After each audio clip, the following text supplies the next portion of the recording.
श्याम का जब जन्म हुआ था तो उसकी माँ बहुत खुश थी। उसकी माँ को लगा कि यह बच्चा पूरे परिवार के लिए खुशियां लाएगा। लेकिन ठीक इसका उल्टा हुआ। श्याम के जन्म के बाद ही उसके पिता का देहांत हो गया। इसी कारण लोग श्याम को मनहूस मानने लगे। कुछ दिनों बाद श्याम और उसकी माँ को उसके पिता के घर वालों ने घर से निकाल दिया, जिसके बाद दोनों दूसरे गांव में बड़े मुश्किल से एक छोटी सी झोपड़ी बनाकर उसमें रहा करते थे।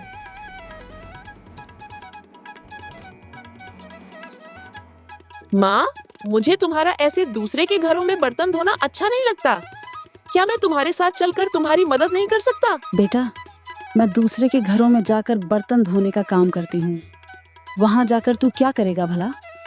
और वैसे भी तेरी तकदीर में बड़ा आदमी बनकर राज करना लिखा है, न कि दूसरे लोगों के घर जाकर बर्तन धोना। क्या माँ, फिर से वही बात? मेरे जैसा मनहूस भला राज कैसे कर सकता है? बेटा, माँ का दिल कभी गलत नहीं बोलता। तू देखना, एक दिन तू बहुत बड़ा आदमी बनेगा। इतना कहकर श्याम की माँ काम पर चली जाती है। ऐसे ही 10 साल बीत गए और श्याम अब 20 साल का हो चुका था। एक दिन श्याम की माँ की तबीयत बहुत ज्यादा खराब हो जाती है। माँ, ये तुम्हें क्या हो गया? तुम ना कुछ खाती हो और नहीं तुम्हारा बुखार उतरता है। पिताजी की तरह तुम भी तो मुझे छोड़कर नहीं चली जाओगी ना? श्याम की माँ कुछ नहीं बोलती और कुछ दिनों बाद श्याम की माँ की भी मृत्यु हो जाती है। अब श्याम बिल्कुल अकेला हो चुका था। अपनी माँ को खोने के बाद श्याम जैसे तैसे अपना गुजारा कर रहा था। एक दिन श्याम को उसकी माँ का एक खत मिला, जिसमें उसकी माँ ने लिखा था, श्याम, लगता है मेरे पास ज्यादा समय नहीं है, इसीलिए मैं तुम्हें ये बात बताना चाहती हूँ कि तुम्हारा विवाह बचपन में ही हो चुका था, जब तू सिर्फ 5 साल का था। इतना पढ़कर श्याम सोच में पड़ जाता है। आखिर मेरी शादी कब हुई और मेरी पत्नी कौन है? माँ ने अभी तक मुझे उसके बारे में क्यों नहीं बताया था? बेटा, तेरा विवाह मेरी सहेली की बेटी के साथ हुआ था। वो सुंदर नगर राज्य में रहती है। उसका नाम माया है। जब तुझे ये खत मिलेगा तब तक मैं जा चुकी होंगी, इसीलिए तू अपनी पत्नी को अपने घर ले आना। लेकिन बेटा, अपनी यात्रा में मेरी एक बात याद रखना। रास्ते में रहते चलते जहां भी रात हो जाए वहीं पर रुक जाना और फिर अगली सुबह वहां से आगे बढ़ना। मेरा आशीर्वाद हमेशा तेरे साथ रहेगा। अपने विवाह की बात सुनकर श्याम खुश हो जाता है। मैं आज ही अपनी पत्नी को लेने सुंदर नगर राज्य जाऊंगा। श्याम एक पोटली में खाना बांध लेता है और सुंदर नगर राज्य के लिए निकल पड़ता है।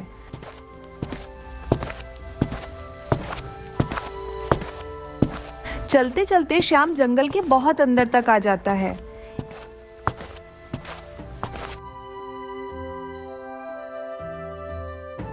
अरे वाह, कितनी सुंदर बकरी है। लेकिन इसका मालिक कहाँ है? अगर इसका मालिक कोई नहीं है तो मैं ही इसका मालिक बन जाऊंगा। अपने ससुराल से लौटते समय मैं तुझे अपने साथ ले चलूंगा। इतना बोलकर श्याम आगे बढ़ जाता है।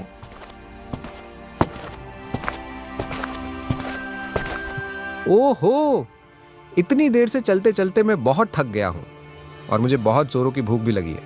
नदी भी पास में ही है। इतना सोचकर श्याम वही नदी किनारे पेड़ के नीचे बैठकर खाना खाने लगता है।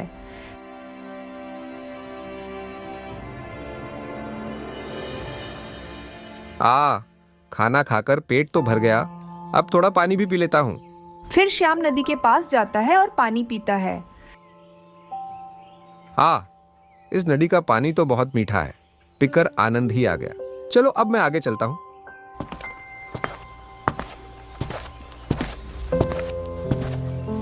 चलते चलते शाम हो जाती है। आज श्याम सुंदर नगर राज्य में पहुंच जाता है।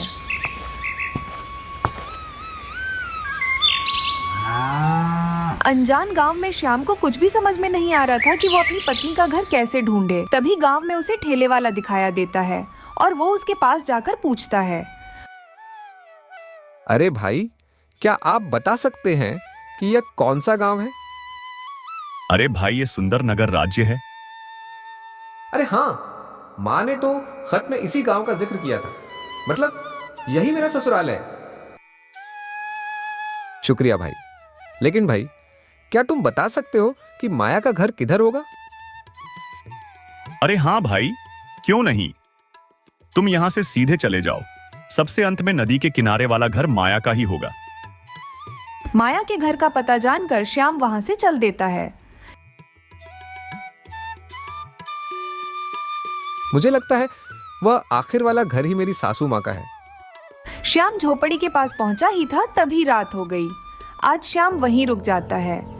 माँ ने खत में लिखा था कि जहां पर रात हो जाए वहीं पर रुक जाना। मैं तो घर के अंदर भी नहीं जा पाया और रात हो गई। एक काम करता हूँ, मैं रात यहीं घर के बाहर ही रुककर गुजार लेता हूँ। सुबह होते ही घर के अंदर चला जाऊंगा। इतना सोचकर श्याम वहीं घर के बाहर बैठ जाता है। तभी घर के अंदर से आवाज आती है, अरे माँ, मेरी सब्जी तो जल गई। अरे ये क्या, लगता है मेरी पत्नी द्वारा बनाई गई सब्जी जल गई।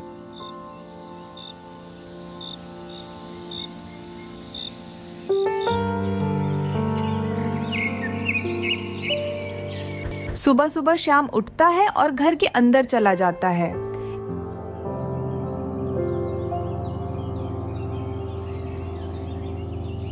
अरे बेटा, तुम कौन हो और ऐसे कैसे मेरे घर में घुस आए? अरे माँ जी, मैं आपका दामाद हूँ। अच्छा, क्या तुम सुजाता के बेटे हो? हाँ माँ जी, मैं उन्हीं का बेटा हूँ। अरे बेटा, तुम इतनी जल्दी इतना लंबा सफर तय करके यहाँ कैसे आ गए? अरे माँ जी, मैं तो यहाँ तभी पहुँच गया था जब आपकी बेटी की सब्जी जल गई थी। अरे बाप रे, मेरे दामाद जी तो बहुत होशियार हैं। आखिर इन्हें कैसे पता चला कि मेरी बेटी की बनी हुई सब्जी जल गई थी? इसका मतलब मेरे दामाद जी कोई साधारण इंसान नहीं है, ये तो बहुत ज्ञानी है।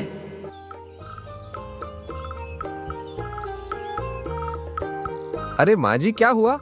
आप किस सोच में पड़ गए? कुछ नहीं दामाद जी, आप आराम कीजिए। अरे बेटी, दामाद जी की खातिरदारी करो, मैं अभी आती हूँ। इतना बोलकर वो बूढ़ी औरत गांव की ओर निकल जाती है। आज बुढ़िया बहुत खुश थी क्योंकि उसे लग रहा था कि उसका दामाद बहुत होशियार है। क्या बात है सुखिया, आज तेरा मुंह इतना उतरा उतरा क्यों है? अरे माँ जी, मैं आपको क्या बताऊं, मेरी बकरी कुछ दिनों से मिल नहीं रही है। मेरी पत्नी ने बोल बोल कर मेरा तो दिमाग ही खराब कर दिया है। अभी तक मेरी बकरी का कोई पता नहीं चल पाया है। पता नहीं वो कहां पर होगी। सुखिया तो परेशान क्यों होता है? मैं तेरी बकरी को अभी ढूंढ दूंगी। क्यों मजाक कर रही हो माँ जी? मैं पहले ही बहुत परेशान हूँ। अरे सुखिया, मेरे दामाद जी बहुत बड़े ज्ञानी हैं, वो सब कुछ जानते हैं। अगर ऐसी बात है तो मैं जरूर आपके दामाद के पास आऊंगा। इतना सुनकर बुढ़िया वहां से चली जाती है और पूरे गांव में यह बात फैला देती है कि उसका दामाद बहुत होशियार है।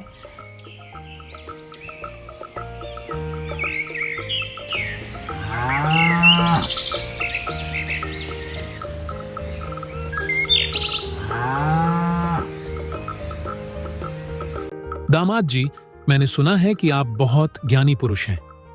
कृपया मेरी मदद करो। हाँ हाँ भाई, मैं ज्ञानी तो हूँ। बताओ तुम्हारी क्या समस्या है? दामाद जी, मेरी बकरी कुछ दिनों से मिल नहीं रही है। मैंने उसे बहुत ढूंढा लेकिन वह कहीं नहीं मिली। क्या आप मेरे बकरी के बारे में कुछ बता सकते हैं कि मेरी बकरी अभी कहां पर है? इतना सुनते ही श्याम का ध्यान उसी बकरी पर जाता है जिसे उसने जंगल में घास चरते देखा था। श्याम तुरंत समझ जाता है कि वो बकरी सुखिया की बकरी थी। अरे दामाद जी, कहां खो गए आप? अरे कहीं नहीं भाई, मैं तो तुम्हारी बकरी का ही ध्यान लगा रहा था। तुम्हारी बकरी कहाँ है? थोड़ी देर सोचने का नाटक करने के बाद श्याम बोलता है, अरे सुखिया भाई, यहीं पास के जंगल में एक पेड़ के नीचे आपकी बकरी घास खा रही है। श्याम के मुंह से ये बात सुनकर वो व्यक्ति बहुत खुश होता है और तुरंत गांव के पास वाले जंगल में जाता है। थोड़ी देर चलने के बाद सुखिया देखता है कि बकरी सामने ही एक पेड़ के नीचे घास खा रही है। अपनी बकरी को देखकर सुखिया की खुशी का तो ठिकाना ही नहीं था।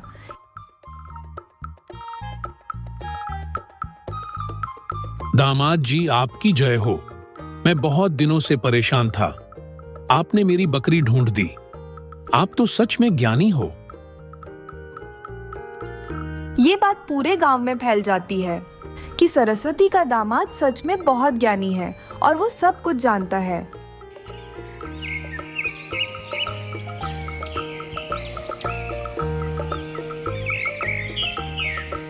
मैं सच कह रहा हूं महाराज, सरस्वती का दामाद बहुत ज्ञानी है। वो सब कुछ जानता है। यह तो बहुत अच्छी बात है। मैं भी उस ज्ञानी आदमी से जरूर मिलना चाहूंगा। सैनिकों, जाओ, सरस्वती और उसके दामाद को जल्दी यहां लेकर आओ। राजा की बात सुनकर दोनों सैनिक सरस्वती के घर जाते हैं।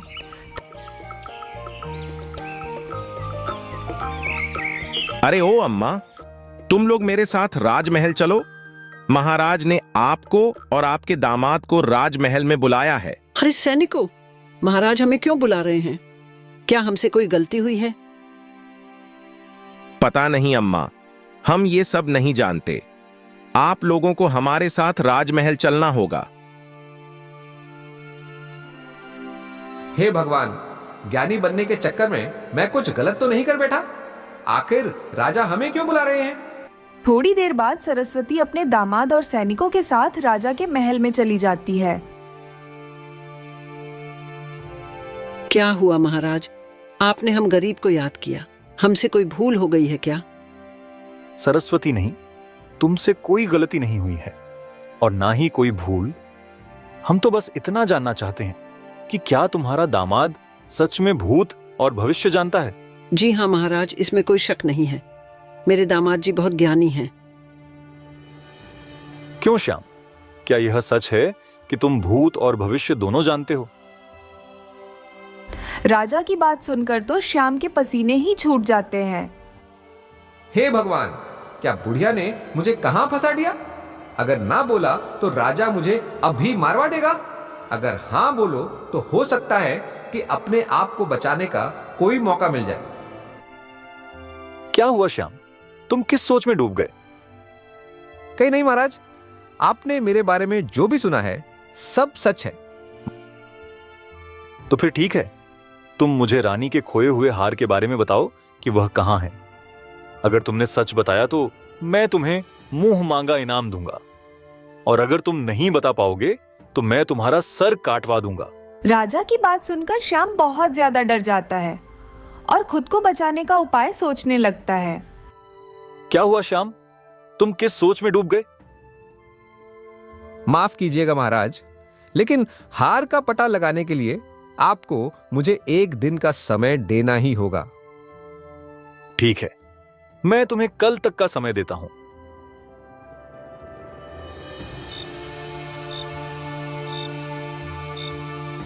हे भगवान, हाँ, मैं कहां आकर फंस गया। अच्छा खासा अपने गांव में शांति से जी रहा था। यहां आकर तो मैंने खुद अपनी पैर पर कुल्हाड़ी मार ली। क्या हुआ दामाद जी, आप इतनी चिंता में क्यों हैं? कुछ नहीं माँ जी, मैं बस हार के बारे में सोच रहा था। आप जाकर सो जाइए, मैं आज यहां बाहर ही सोऊंगा। लेकिन दामाद जी, आज आपने खाना तो खाया ही नहीं है। माता जी, आज मेरा पेट पहले से ही भरा हुआ है, इसलिए आज मैं खाना नहीं खाऊंगा। इतना सुनकर सरस्वती घर के अंदर चली जाती है। क्या बुढ़िया ने पहले ही मुझे इतनी बड़ी मुसीबत में डाल दिया है और आज भी शांति से जीने नहीं दे रही है? कल तो मरना ही है, कम से कम आज की रात चैन से सो लेता हूं। इतना सोचकर श्याम वहीं चारपाई पर लेट जाता है, लेकिन चिंता के कारण उसे नींद नहीं आ रही थी, इसलिए वो खुद में ही बड़बड़ाने लगा। कल तो मरना ही है सपना, अब तू आ भी जा। कल तो मरना ही है सपना, अब तू आ भी जा। श्याम इसी बात को बार बार दोहरा रहा था ताकि उसे नींद आ जाए। तभी यह आवाज़ पड़ोस में रहने वाली औरत के कानों में पड़ी, जिसका नाम सपना था। वो राजा के यहाँ रानी की दासी बनकर काम करती थी। अरे, ये बुढ़िया का दामाद तो मेरा ही नाम ले रहा है। कहीं से पता तो नहीं चल गया कि वो हार मैंने ही चुराया है। हे भगवान, ये क्या हो गया?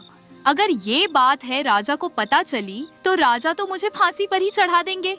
अब मैं क्या करूं? थोड़ी देर सोचने के बाद सपना बोलती है, मैं एक काम करती हूँ, दामाद जी को सारी बात बता देती हूँ। हो सकता है दामाद जी मुझे बचा ले। ये सोचकर सपना तुरंत ही श्याम के पास पहुंच जाती है। दामाद जी, मुझे माफ कर दीजिए। आप राजा साहब को मत बताना रानी का हर मैं नहीं चुराया है, नहीं तो महाराज मुझे फांसी पर लटका देंगे। सपना की बात सुनकर श्याम सब कुछ समझ गया और वो मन ही मन बहुत खुश हुआ। अरे सपना जी, आप चिंता मत कीजिए, लेकिन मैं आपको एक ही शर्त पर बचा सकता हूँ। अगर आप वो हार मुझे लौटा देंगे तो मैं आपका नाम राजमहल में नहीं लूंगा। लेकिन दामाद जी, मैं तो वो हार अपने साथ लाई ही नहीं हूँ। वो तो अभी भी राजा के महल में ही है। लेकिन वो हार तुमने कहाँ रखा है? दामाद जी, वो हार राजा के बगीचे में एक बड़े से पत्थर के नीचे है। ठीक है सपना, अब तुम चिंता मत करो, तुम निश्चिंत होकर जाओ। मैं तुम्हें कुछ नहीं होने दूंगा, लेकिन कसम खाओ कि आज के बाद चोरी नहीं करोगी, मेहनत करके पैसे कमाओगी। हाँ हाँ दामाद जी, मैं कसम खाती हूँ, आज के बाद मैं कोई चोरी नहीं करूंगी।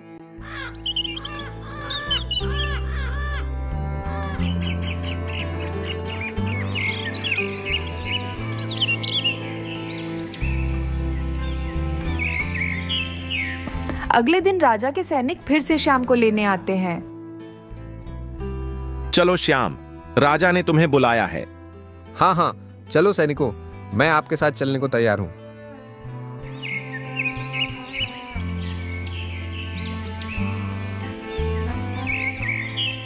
कहो श्याम, क्या तुम्हें रानी के हार के बारे में कुछ पता चला? जी महाराज, मैंने आपके हार की खोज कर ली है। हाँ, तो बहुत अच्छी बात है। अब मुझे जल्दी से बताओ कि वो कहां पर है। महाराज, वो हार महल के बगीचे में बड़े से पत्थर के नीचे दबा हुआ है। आदेश मिलते ही सैनिक जल्दी से राजा के बगीचे में जाते हैं। वो हार सच में राजा की बागीचे में ही बड़े से पत्थर के नीचे पड़ा हुआ था। ये देखकर राजा बहुत हैरान था। वाह श्याम, वाह, तुम तो सच में बहुत ज्ञानी हो। मांगो, तुम्हें क्या चाहिए? महाराज, मुझे कुछ नहीं चाहिए। आप अपनी मर्जी से जो भी दे देंगे मुझे स्वीकार होगा। मंत्री जी, श्याम को 1000 सोने के मोहरे इनाम में दे दिया जाए। सोने की मोहरे पाकर श्याम बहुत खुश था। महाराज, अब आप मुझे आज्ञा दीजिए, मैं यहां से जाना चाहता हूं।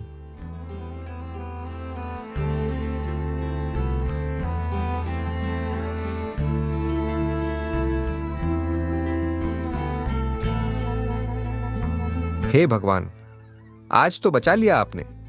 अब अपनी पत्नी को लेकर इस गांव को ही छोड़कर चला जाऊंगा। ये सारी बातें सोचते हुए श्याम घर को पहुंच जाता है।